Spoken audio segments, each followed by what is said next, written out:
वक्फ board द्वारा दावा की गई जमीन के विषय में आज सांसद विजय बघेल जनमानस से मिलने दुर्ग के इंदिरा मार्केट मोती कॉम्प्लेक्स होते हुए पुराना बस स्टैंड पहुंचे, जहां सांसद विजय बघेल ने इस पूरे घटनाक्रम पर विभिन्न सामाजिक, व्यावसायिक एवं धार्मिक संगठनों से चर्चा कर जानकारियां ली।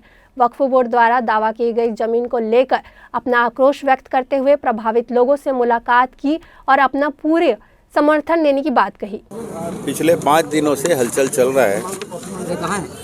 वक्फ बोर्ड वाले यहाँ पर कुछ निजी ज़मीन, कुछ गवर्नमेंट की ज़मीन, कुछ नगर निगम की ज़मीन पे दावा प्रस्तुत किया है। एक तो स्कूल है महात्मा गांधी स्कूल, दूसरा ये कॉम्प्लेक्स है जो देख रहे हैं नगर निगम का, ये तहसील ऑफिस आपके सामने है वो आप देख रहे हैं, इंदिरा मार्केट, ये सब में मोती कॉम्प्लेक्स, ये सब में उन्होंने दावा किया है कि वक्फ बोर्ड की ज़मीन है, इसको हमारे नाम से नामांतरित किया जाए, हस्तांतरित किया जाए। तो ये जो दावा है उसके कारण आक्रोश फैला और जो व्यक्तिगत रूप से जिनका खसरा नंबर आ रहा था, ऐसे 5 लोगों ने जो आवेदन दिया था, आवेदन आपत्ति दावा किए थे, उस पर एक निर्णय हुआ।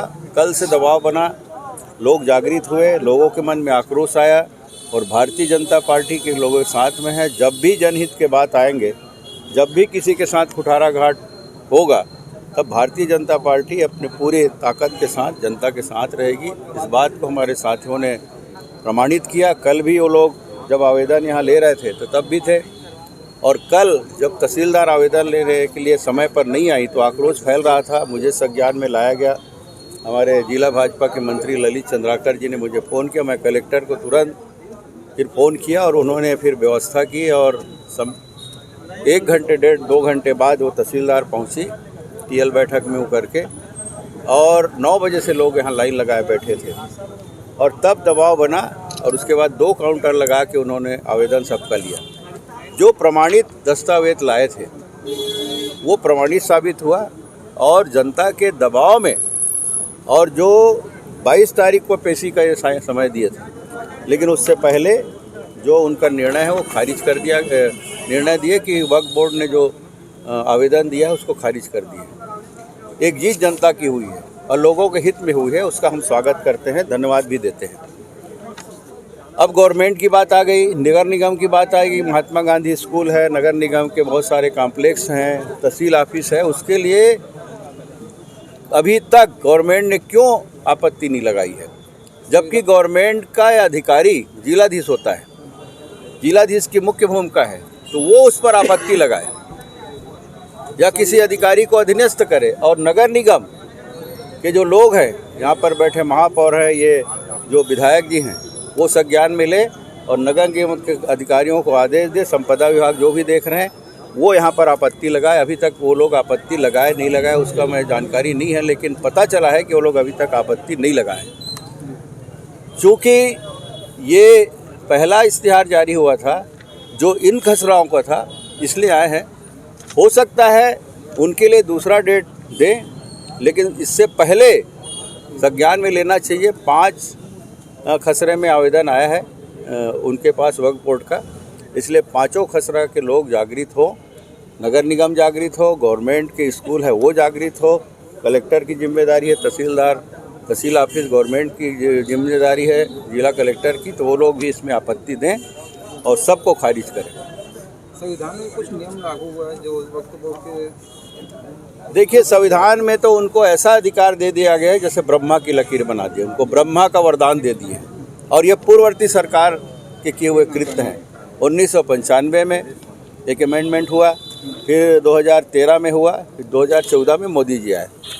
ये जो अमेंडमेंट हुआ है उसमें धारा 54 और धारा 55, उसके तहत ये अधिकार प्राप्त है कि वक्फ बोर्ड की ज़मीन जहाँ भी है वो लोग आवेदन दे दें, उनके नाम से हो जाना चाहिए। ये हिंदू धर्म के लिए नहीं है, ये सिख के लिए नहीं है, ये ईसाई के लिए नहीं है। ऐसा क्यों?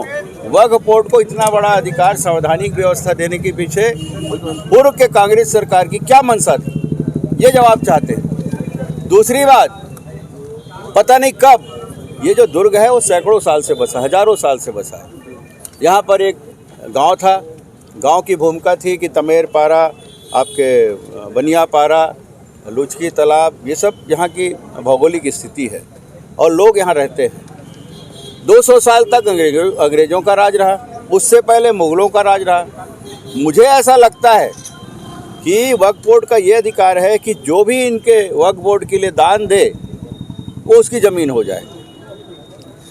लेकिन जो अभी वर्तमान जो राजस्व रिकॉर्ड है उस पर ऐसा कोई अंकित नहीं है कि वक्फ बोर्ड की ज़मीन है।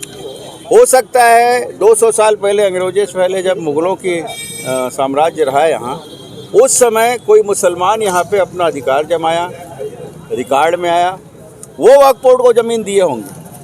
लेकिन इतने साल बाद पता नहीं कितने बाद बंदोबस्त हुआ, पता नहीं कितने बाद राजस्व विभाग के रिकॉर्ड देखे गए, खंगाले गए, तब ये कहाँ थे?